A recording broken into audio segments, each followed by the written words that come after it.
Hello and welcome to Beyond the Bio. This week I am so excited to be joined by Francesca James.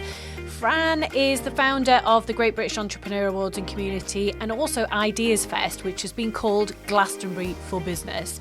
With a background in publishing and events, Francesca is passionate about telling the stories of entrepreneurs in an effort to support and champion their endeavours. Now, I've known Fran for quite a while now, like maybe 5-6 years. It feels like forever. And she is just an absolute legend in the business world. She is so amazingly well connected and is a real fan of spotlighting entrepreneurs around the UK. Today also is the day that the Great British Entrepreneur Awards opens for entry. So Monday, the 25th of March, is launch day for the GBEAs, which have been called the Grammys of the Business Awards. So the awards will be open until late May, so you've got a decent amount of time to get your entries in, and it's perfect timing for us to be chatting all things GBEAs with Fran. So let's get stuck in. Welcome to Beyond the Bio, Francesca James. Today, I really want to talk to you about the Great British Entrepreneur Awards, and I know you do loads of other cool stuff, and we will definitely touch on that throughout the episode, but I want to focus on the Great British Entrepreneur Awards, or the GBEAs, as we call them, because the day that this episode comes out is the day that the GBEAs opens for entry, so I thought brilliant timing to get you on and chat all things GBA. Absolutely. Well, I'm delighted to be here, Sophie. How long's the GBEAs been going for? Well, we launched in 2012 and ran the first event in 2013. So, 12 years. That's mad. It's gone by so quickly, but it's had an incredible sort of evolution over that time. So it's not what it started out as being. And I'm really happy about that. I love where it is now, but it's been quite a journey. I bet. And what's been the change in terms of the level of interest? Tell me about how many applications you get each year. Yeah, when we started out with the Great British Entrepreneur Awards, our USP was always that we're about an entrepreneur's story and not just their balance sheet. So we wanted to celebrate entrepreneurs that are not always recognised on the national stages. And if I'm honest, when we first launched, we had no clue if it would be 50 people at a drinks reception or 500 people at a gala final. So back in the early days, we used to get around 300 applications a year. It ended up, the events were the larger side of what we expected. We did have 500 people at a gala final. Where we are now is we get around 5,500 applications a year. And we do an event with 1,500 people that's been likened to the Grammys of Entrepreneurship by none other than Steven Bartlett himself. I love that. And Steven Bartlett's in the Hall of Fame for the GBAs, isn't he? Yeah, absolutely. This is what I love most about the Great British Entrepreneur Awards and what we do, because we recognised Steve Bartlett, and not just Steve, it was Steve and Dominic McGregor for Social Chain back in, I think, 2017, and we recognised them as young entrepreneurs. And so what we've certainly found over the years is that we've got a knack of spotting some incredible entrepreneurs before they go on to become household names. And we really enjoy being part of their journey and part of their story and getting to know them. So, yeah. At the risk of sounding super cheesy, that must be really rewarding, right? Seeing them from the idea and just getting going all the way through to superstardom for some of your previous winners. And I really like the fact that you support them, and I observe that they support you. They don't forget that they've been involved in the community, and I think that it is a community, so it's brilliant that they stay involved and they're championing the next generations of entrepreneurs. Yeah, absolutely. We've got loads of examples of that, and I think that it all circles back to when we are able to and it's not exclusively this way, but when we are able to recognise entrepreneurs at the earliest or an early stage within their entrepreneurial journey, they are not inundated by everybody wanting them to do everything. And so we're able to start a relationship with them at a point where they're really keen to be building relationships. And to me, that's the most rewarding bit of what we do. Getting people on stage, yes, that's lovely. And it's brilliant to hand out trophies and see all of the associated PR and marketing that comes after that. But really, it's getting to know those entrepreneurs and seeing their growth. And you talked about the most rewarding thing. Absolutely, without a shadow of a doubt, it is the most rewarding thing. And that comes in so many ways in life. So, walking down the supermarket aisle and seeing 5 brands back to back that personally, the founders, that's amazing. And walking around a corner and seeing a billboard for another company that you've celebrated. And then even, they're obviously the brands that have broken through and have got on the shelves and are spending money on media. But there's also, the wins that we observe on LinkedIn. I love to connect with and follow as many people in the community as I possibly can. And I love being a cheerleader for those entrepreneurs, really.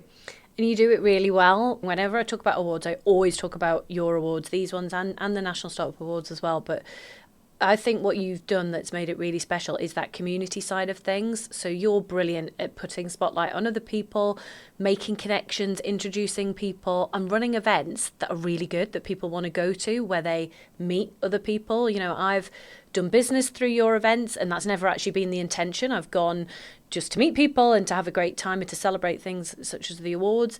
But I've gone on to do business with people there. I've done collaborations with people, just met really, really cool people. That if you're putting on an event, if you get an invitation from you to go to something, it's going to be a great event. So I really think that community side, it makes the difference. Yeah, absolutely. I know it sounds really cheesy, but I was on a podcast the other day and then the title came out of it and it was "Your Network is Your Net Worth." And I really do agree with that. And I think of all of the brilliant people that I know through this community that we've built.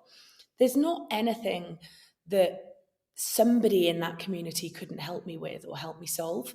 And I think that everyone has the opportunity to build up community and to build up relationships with people. And it's about being in the right rooms. And what we try and do is ensure that that's not elitist, is not only reserved for businesses turning over hundreds of million. We want to connect the superstars of tomorrow, even the people, with an idea, with an inkling, with an itch to scratch about entrepreneurship, with people who've been there, done it, got the t-shirt, and are incredibly generous with their time. Mm-hmm. Great. I love it. I absolutely love it. I'm a big fan. I'm always championing the awards and I love it all. You were talking before about the fact that the number of applications has increased. Has the number of categories that you run within the awards changed? A little bit. We tend to look every year at where was really popular or which industries maybe are emerging and really exciting and interesting, and try and make our categories really relevant. Purposefully, a lot of them are purposefully very, very broad because I think we have around 20 categories at the moment. And our award ceremony is long enough. So I wouldn't want to put anybody through having additional categories. So I think that there's something for everyone because we've got a few that recognise, for example, stage of business. So we've got a startup category, we've got a scale-up category. We've then got innovation, which can be anybody from somebody who's innovated with a product or with technology. We've added AI recently because I think that it's incredibly interesting to see all of the amazing artificial intelligence businesses that are coming out. The most interesting one for me, and I think that this podcast will come out right at the end of B Corp month. March is apparently B Corp month. We don't have a category for B Corps, but we have a category called Entrepreneur for Good. And essentially that evolved really. We had a sustainability category and that was really, really popular. But what we were finding is that there's a lot of people making a really positive impact in their local communities or the wider world that isn't tied to sustainability. Maybe they are supporting people or they are supporting with education and they've got a real purpose. So for me, that's a newish category, but one that I'm really excited about and one that's really popular. And I always love delving into the shortlist and the applications in that one. I bet. Is there a big difference between the number of entries that you get between regions and also between categories themselves? I'd say categories is pretty evenly split. Regions wise, I guess, so I don't know if anyone listening to this can tell. I get told sometimes I've got an accent and sometimes I don't have an accent, but I'm Welsh and very proud of the fact that I'm Welsh and I live in Wales. I'm passionate about Welsh businesses. And that's the reason that the Great British Entrepreneur Awards isn't just one big national category. So we have a shortlist and therefore winners in the Northeast, in the Northwest, in Wales, in Scotland, in Northern Ireland, and of course, London, east of England. We do naturally find that we get more applications coming from London, but I think that that's sort of reasonably common sense and obvious that that's going to happen. But we do get really, really good representation in the regions. Some of them slightly less than others, but overall, over the last 7 or 8 years, that's what we've been really concentrating on, is making sure that we are finding those superstars out of the capital city. I think that's really important because as someone based in the Northeast myself, I often feel that with business and with things that come out, particularly from government, that it doesn't always represent me.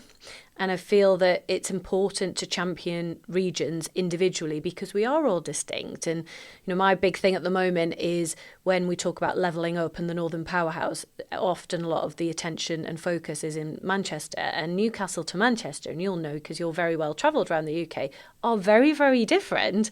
So it's really important to me that each region is recognised in its own individual way. So I really like that as well. That's really cool. Is there one particular region that you'd love to see more applications from that you want to share, and we'll give them a push? We've always wanted to get more applications in Scotland and Northern Ireland. Historically, we've sometimes grouped Scotland and Northern Ireland together, which I know is not where I would want to be. So any Scottish and Northern Irish entrepreneurs and business leaders here, please do enter the Great British Entrepreneur Awards, because we do provide some amazing opportunities beyond handing out a trophy on stage. I'm actually going to Scotland next week for a dinner, and I think I'm then in Northern Ireland next month for another one. So what we're trying to do is meet people within each region who can then help and cheerlead and encourage other businesses to get involved. What would you say makes an awesome application? What do you want to see? It really is about the story of the entrepreneur. So yes, of course, we want to know what your ambitions are for the future and your growth. But not every business has an insane growth trajectory, and those businesses are incredibly important to the economy, incredibly important to their local communities, incredibly important to society often, if they're sort of purpose-led businesses. So for us, it's not a case of going, who's the biggest business, which ones have had the biggest percentage year-on-year growth, nothing like that at all. Of course, a lot of those will be recognised because they are doing amazing things. But what our judges really look for is the story. So when I say the story, I guess that's a little bit vague, but what made that person decide that this was a problem that they wanted to solve, or this was a market that they wanted to serve? And how did they make that leap? One of the things that I love, Sophie, and this is slightly different from what you asked, but I think interesting, we've started at our application asking a lot more questions than just the ones that people are judged on. And that allows us as a community to really get under the hood of what our entrepreneurial community looks like. And when I say looks like, did their parents start a business? Is there a history of entrepreneurship in their family? Did they go to university? Why do they think their town or city is a great place to do business? Who's their entrepreneurial hero? And we love finding out more about that community and then they might give us in their story so that we can do more stuff that's going to resonate with and support them. But the short answer is what their why, their purpose, their journey, their ups, their downs. One of the things that I get asked about a lot by people that are thinking about entering awards is, does it matter if they're not turning over mega bucks? I think you've touched on this slightly around the fact that they're not necessarily being judged as to how big they are. So are you encouraging businesses of all sizes? They've all got an equal chance? Absolutely. Yeah, I think that we try and make it as accessible as we can to businesses of all sizes as well. So we don't charge to enter. We don't operate a pay to play model in that you don't have to come and buy a fancy table at the awards to win. We've been very open with that, and we've had very often, people who haven't been able to come to the event win the award because they were the rightful winner. That said, it makes for a really rubbish event if no one turns up. And obviously the events offer a lot more value than just potentially getting on stage if you win. But that authenticity and that integrity was really, really important to us. We try and do as much for our entrepreneurial community as we possibly can, completely free, regardless of what size or stage they're at. And we've had loads of businesses that have been really shocked and surprised that they've made the shortlist or that they've won when they've seen, sort of giants in their categories. So I think it's always worth a go. And actually, I know this sounds so cliche, but it is not exclusively about the winning. I think the application process is an amazing opportunity for self-reflection. I think that if someone can articulate their story, it's going to help them in so many ways when they're raising investment, if they've got media opportunities, anything like that. It's also really good to take stock and look back and think, oh my goodness, I've come a long way. Because we get caught up, don't we, in like the ups and the downs and the dramas that happen on a week by week basis as an entrepreneur. You sort of forget that this thing that you're running, whether it's turning over 50 grand or 50 million, started with an idea that you had in your head and you made it happen. So that is worth celebrating. Completely agree with everything you've said there. You touched on integrity, the integrity of the awards. Can you give us a bit more detail about how the judging process works? Yeah. We have about 200 judges, which we need because we have a lot of applications. We split the judges into categories that resonate with them or their expertise. And usually the majority of the judging is done independently and the judges do it remotely.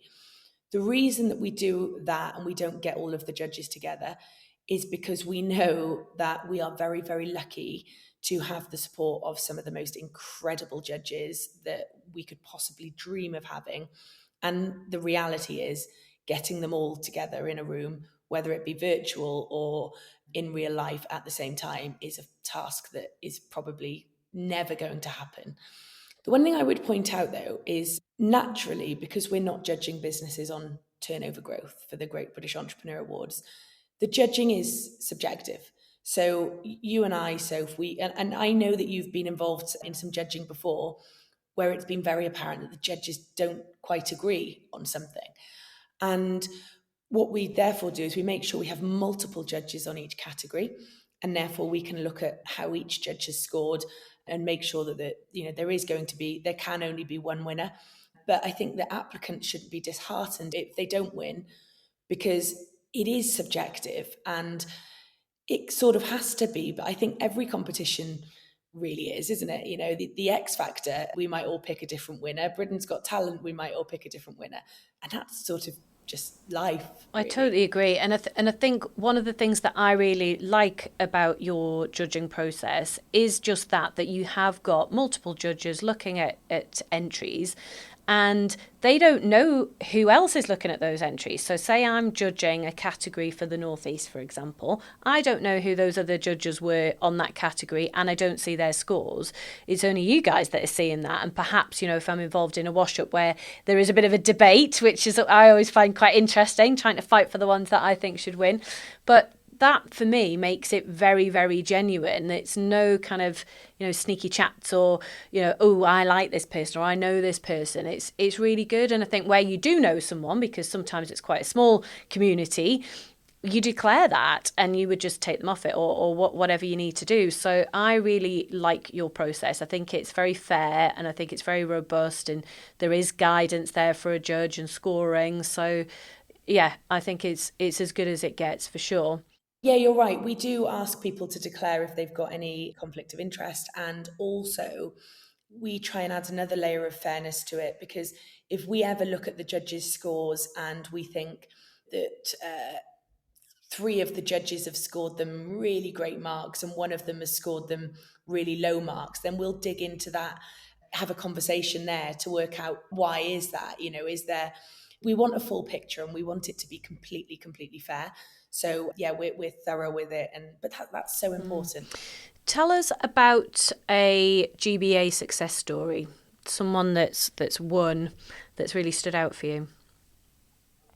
Oh, there are so many. Where do I even start with that one? I tell you, this is me picking one story out that I love, but I think it was in 2017.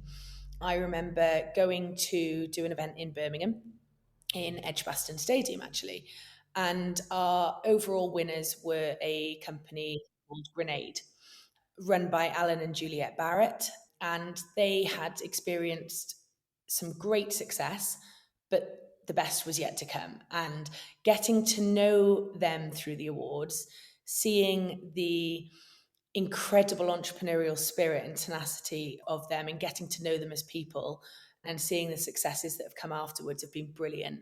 And they've both individually also been the most amazing supporters of our community by giving back.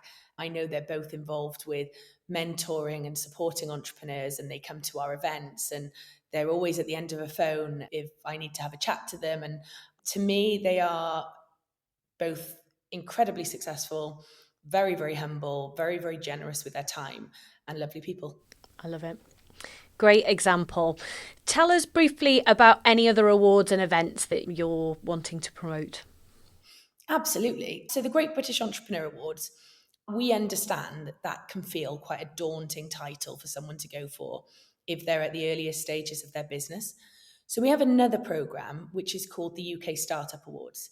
So that's not to say that startups, they're very welcome to enter the Great British Entrepreneur Awards. But if they want to enter an awards where they're playing on a level field with businesses that are no more than 3 years in, 3 years of trading, then we have the UK Startup Awards. We've then got one very different programme that does focus on turnover growth, which is the UK Fast Growth 50. So that celebrates the fastest growing companies in 6 nations and regions. So again, we've got that regional representation, but that is about the data. So for that one, the story doesn't really matter so much. It's about what you've grown from over a 2-year period, turnover wise. And then events wise, I have to say Ideas Fest, really, which is a sort of Glastonbury for business. That's what it's been described as. We bring together 2,000 entrepreneurs for 2 days in a field. And the idea is that events had sometimes become a bit samey. You go to a conference hall, there's really bad lighting, it's in a really inconvenient area, where there's nothing around it, it's not inspiring, it's not engaging. And I think people, particularly after COVID, are quite picky with their time and picky with what they want to do. So we had this idea that was, what happens if we take all the bits that we love about a conference and stick them in a really engaging environment and add some music and some street food and some comedy and the opportunity to just chill with amazing people in business in a fingers crossed, sunny field for 2 days. And yeah, it was called Ideas Fest. And people have said it's the best conference they ever attended because it isn't a conference. And yeah, I thought that was quite a nice compliment. Sums it up well for me. Well, we'll pop a link to Ideas Fest, to the Startup Awards, and of course to the GBAs in the show notes. Do you know when the closing date's going to be for the GBAs this year? Oh, now you're putting me on the spot. Usually, it's late May, isn't it? Yeah, we normally keep it open for 2 months. Someone can start an application on any point that we're open, and they'll get a link sent to their inbox to retrieve that application, so they don't have to do it all in one sitting. Also, I probably shouldn't say this, but I'm going to anyway. Most awards programs, certainly ours, will usually, don't hold me to it, have a 1 week deadline extension. Usually that's because with all the will in the world, working with entrepreneurs is like herding cats, and everybody is crazy busy running their own businesses. And you would not believe what our social media and our inboxes look like on the day before award closing. Please give me an extension. I think I might have had a few of those from you, so but basically it looks, when we look at the data in the back end, it's like it's hockey stick. People are staying up until the early hours of the morning to get their application in, and we never want to sort of make them do that and then the next day say, oh, there's an extension. We'll usually announce the extension sort of 3 or 4 days ahead. But I would say that it is wise to potentially use the extension just to review what you've done already, as opposed to starting it in the extension period. Good shout. And if anyone listening isn't already connected to you, where's the best place for them to find you? LinkedIn. Yeah, awesome. Absolutely. We'll stick a link to your LinkedIn profile in the show notes as well, so that people can find you there. That would be great. Thank you so much, Fran. You're very welcome. Thank you, Soph. Thank you for listening. If you're serious about growing your profile, take our free profile assessment quiz to see where you're at right now and get hints and tips on how to improve your score. You'll find the link to the quiz in the show notes. If you've enjoyed the episode, it would be mint if you'd subscribe, like, and leave a review. See you next Monday.